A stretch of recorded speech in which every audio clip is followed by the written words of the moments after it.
What's going on, guys? It's Chill with Ron coming at you again. Another reaction. This time it's for a Dave question time. And this was a reaction request by Qwizzle. So if you're watching this, man, thanks for the request. And everybody else, I'll try and get to. And before I do start, I gotta apologize to the guys that that leave messages. I mean, there's comments and then there's messages on your channel. I never knew that. So I mean, I'll remember and I'll check it, and I got like a whole bunch of messages in there. I mean, I missed out on a couple opportunities and stuff with it.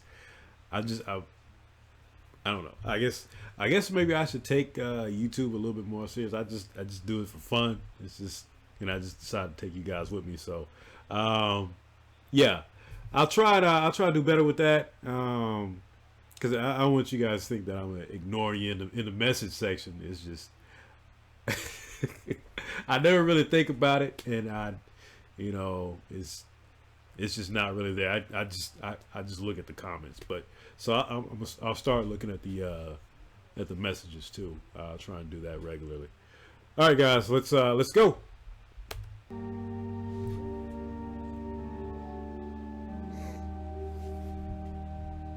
And I've never heard of this guy before. Like, this is another just damn ads all up in here. Come on, man. But yeah, it's just another dude that I've never even heard of. Question for the new Prime Minister. How do you have a heart so sinister? How are we so wasteful when people are dying in Somalia, Afghanistan, Egypt, Libya? The irony is we have no business in Syria, but kids are getting killed for all the business in Syria. And then they try and tell you that it's ISIS. In their attempts at killing it, how many civilians died? So what's the difference between us and them? When you got drones killing kids just touching 10, then when a bomb goes off, every politician's lost like that last strike. It didn't kill 100 men. You ain't the same as them, but all that fuel for the fire is what you gave to them and what you take from them.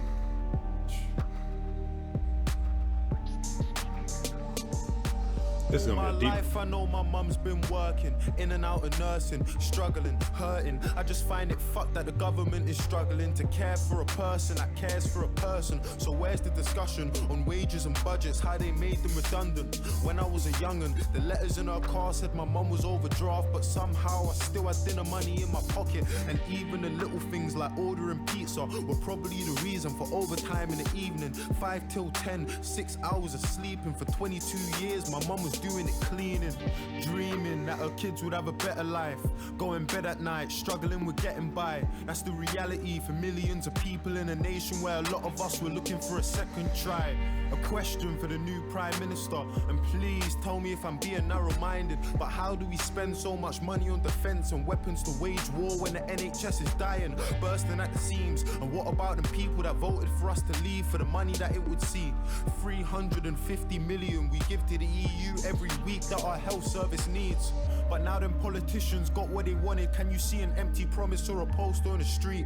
Nurses in tears because they're working every hour of the week and they still don't have the money that they need. You brought the heart of the nation to its knees. Underpaid, understaffed, overworked and overseen by people who can't ever understand how it feels to live life like you and me.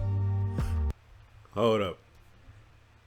It's crazy, I mean, I don't really know too much about the scene in the UK, but I assume from what he's saying here, it's kind of similar to the situation in the US. I mean, there's going to be some differences there, but it's just a stark resemblance. I guess it's because countries pattern themselves, they collude with each other. So yeah.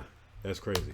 Patients lying in the corridors because doctors can't even find a bed for them to sleep. I remember A&E and all them sickening screams of a little girl waiting for a surgeon to be seen. Privatized healthcare, guns for police, increased uni fees. Is this what they're selling us? Or let me remind you, just in case you've forgotten, that we live in Great Britain, not in Donald Trump's America. Speaking of America, stating the president, with all due respect, I've got something to say to them. I just find it funny you can't give a hand to Palestine, but you can trade whole arms with Saudi Arabia.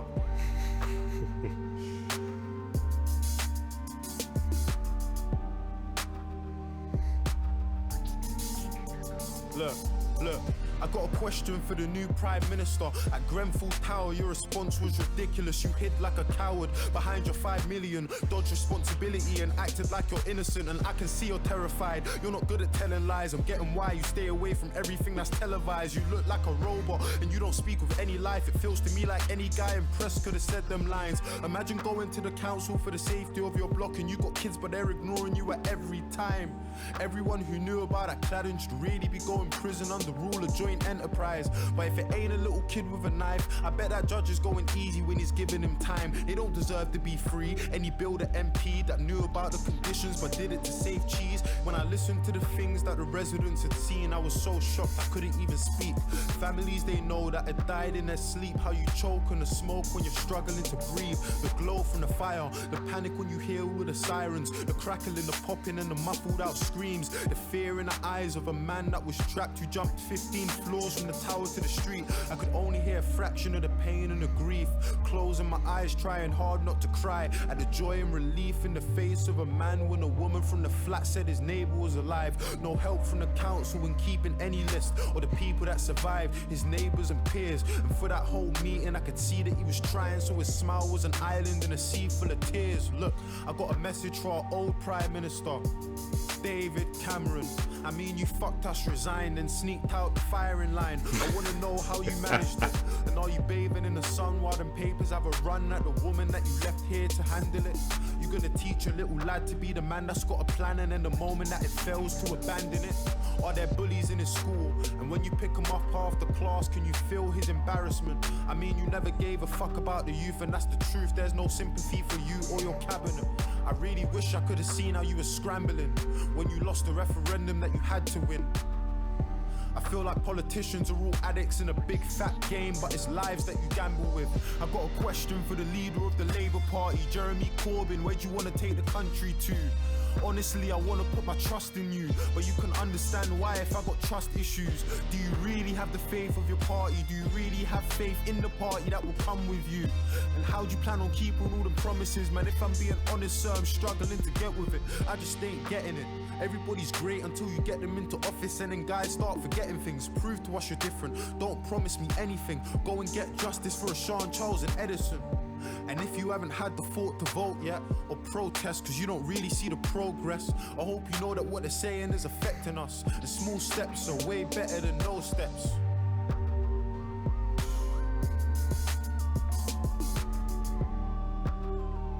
Damn, this dude went in. He went on all the politicians there. But, you know, damn.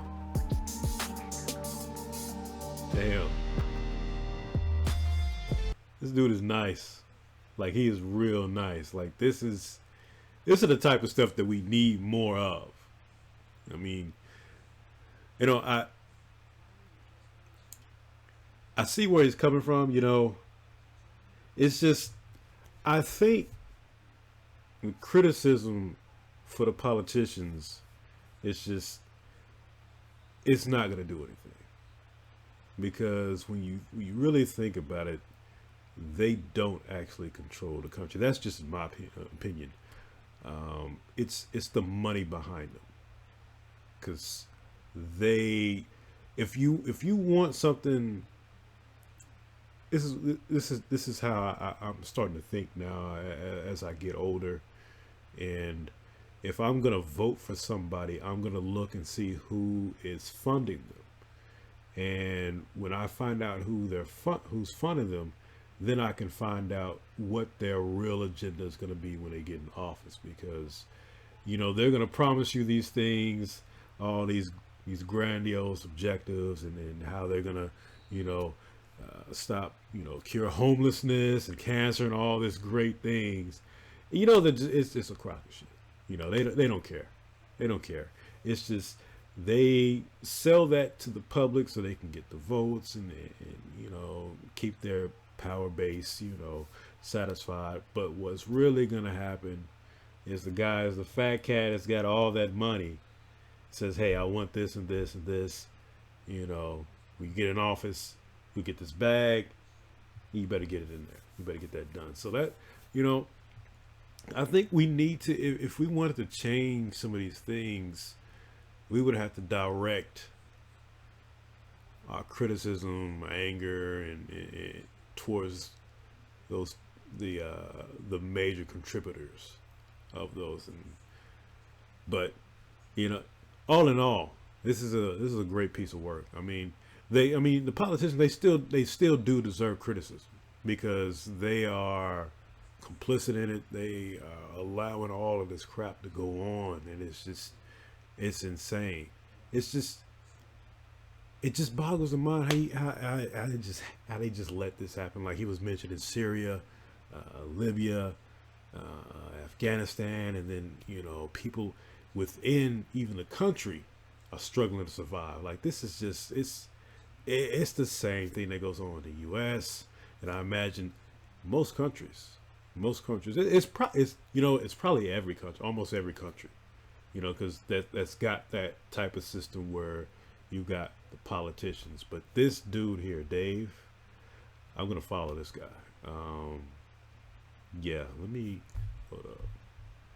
Let's subscribe to the dude, and yeah, cause definitely gotta like that, cause I'm really impressed with that.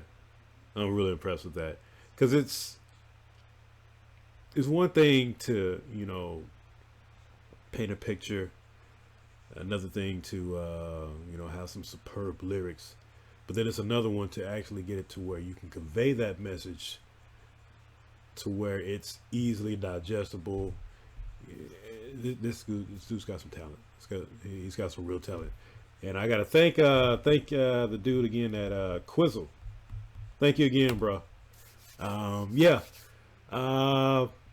If you like the video, give me a like, give me a request.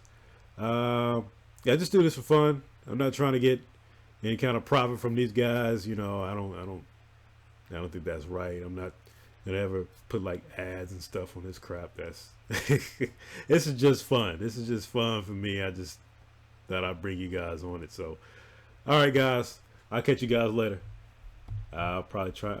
Yeah, put some more comments in there. And if you do give me a message, I'm telling you, I'm going to look at it. I'm trying to look at them now. All right, guys. Peace.